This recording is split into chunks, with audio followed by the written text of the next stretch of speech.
작년, 재작년 같은 경우에는 이게 거의 뭐 문법이 한 6문제, 7문제 출제가 되다가 이게 2011년도에는 국가직, 지방직 공이 문법이 10문제, 11문제, 국어 총 20문제 중에서 거의 뭐 50% 이상을 차지하는 부분이거든요. 문법이 가장 중요한 부분이고, 그 한문 같은 경우도 적게 나면 3문제, 많이 나면 4문제까지 출제가 됩니다. 좀 깊게 들어가면 사자성어 한 문제는 반드시 나오고요. 자, 다음 중 뭐 도금이 옳은 것은, 쓰기가 옳은 것은 꼭 한 문제 나오고요. 그 다음이 이제 뭐 문법에서 다음 중 어조사 이의 쓰임이 올바른 것은 뭐 여기까지도 출제가 됩니다. 근데 가장 중요한 거는 역시 도금과 사자성어 부분이 될 거고요. 그 다음에 현대문학 쪽에서 출제 경향은 시가 많이 출제가 됩니다. 주로 이제 이론 쪽이 많이 출제가 되기도 하고요. 시에서의 쓰임, 그리고 시의 용어, 소설의 용어 정리, 뭐 시점, 요 정도 출제가 많이 될 것 같고요. 고전문학 쪽에서는 거의 정해져 있는 건데, 그게 이제 훈민정음 언해본이라든가 용비어천가, 그 다음에 관동별곡, 그리고 지문 쪽에서는 김희독립선언서, 김구의 나의 소원. 지금 나열된 이 지문들은 거의 뭐 외우다시피 해야 되는 게, 꼭 이게 뭐 국가직 지방직을 빼놓고 예를 들고 전체적으로 우리나라에서 1년에 시험에 출제되는 걸 보면은 매해 단 한 번도 빠진 적이 없는 지문이에요. 그러니까 뭐 법원직, 국회 사무처, 검찰직, 행정직, 국가직, 지방직을 다 놓고 봤을 때 단 한 번도 빠진 적이 없는 지문들, 그런 것들은 반드시 해야죠. 지금 시점에서는 가장 중요한 게 지금 이론이 아니에요, 지금은. 그래서 다양한 문제를 일단 풀어봐야 되고요. 그 문제를 푸는 과정에서 자기가 틀린 게 있을 거고 틀림없이. 그럼 그거를 기본서를 통해서 하나하나 확인해 가는 작업. 지금은 그게 가장 중요합니다. 근데 그때 중요한 것은 기출문제를 일단 분석해야 되잖아요. 그죠? 그럼 기출문제가 분석이 됐기 때문에 그동안 문제, 제가 볼 때는 그 뭐 요번에 출제될 그 출제 경향 같은 게 기존 연도와 크게 다르지 않을 거라고 봅니다.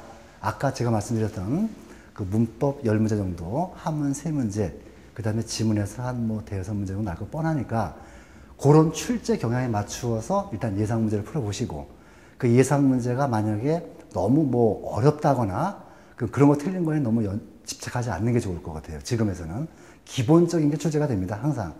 그래서 그 틀린 문제에서 반드시 오답 노트를 정리하시고, 짧은 기간이지만 그렇게 해서 자기의 실력을 다지기로 들어가는 게 지금은 중요한 거지. 일을 벌리고, 즉 범위를 확대시키기보다는 지금 현재 알고 있는 수준을 좀 더 확실하게 잡아나가는 그 과정이 훨씬 더 중요할 때라고 봅니다. 지금의 입장에서는 그래요. 아마 평년과 비슷한 난이도 또는 오히려 약간 쉽게 출제할 가능성도 있어요. 왜냐하면 이번에 워낙 인원을 많이 붙기 때문에 그렇게 되면 컷이 내려갈 확률이 높고, 그럼 기본 컷을 유지하기 위해서는 그만큼 문제가 쉬울 수밖에 없다, 이렇게 보거든요. 제가 보는 관점에서는 절대 작년보다 어려워지진 않을 거다. 아마 그 범위 내에서. 그리고 국어에서 꼭 출제될 거라고 보는 부분은 문법 부분에서 가장 중요한 게 사이시옷의 쓰임, 그리고 띄어쓰기, 이런 거는 반드시 나올 것 같고요. 특히 그 부사와 접사, 이와 히의 쓰임, 지금 이런 것들은 거의 뭐 3년 연속 또는 4년 연속 기출문제이기 때문에 수험생들은 각별히 봐야 될 필요가 있습니다. 그리고 그 현대문학 쪽에서는 그 지문 파트죠.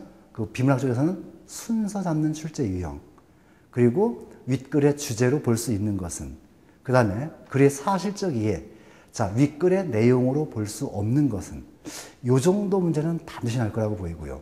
그리고 한문 쪽에서는 아마 도금이 날 텐데 틀림없이 그게 너무 어렵지 않은 범위 내에서 여러분들이 수업 시간에 한 정도, 아마 그 정도 선에서 날 거라고 예상이 됩니다. 사자성어는 특히 기본 문제가 날 것 같고요.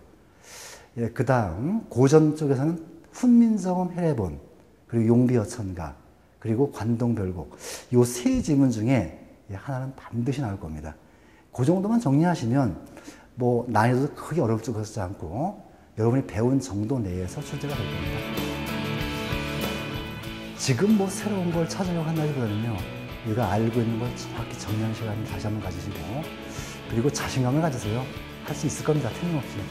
뭐 누구나 다 하는 시험이고, 그리고 근처에 합격자가 많이 있잖아요. 뭐 제가 가는 제자 중에서 지금 뭐 합격자가 뭐 거의 과일 30 나오고 있으니까 크게 걱정하지 않으시고 지금껏 해온 대로 그렇게 차분히 조급해하지 마시고 누구나 될 것 같습니다. 자, 그럼 다시 한번, 자, 저희 힘내서 한번 해봅시다. 자, 화이팅!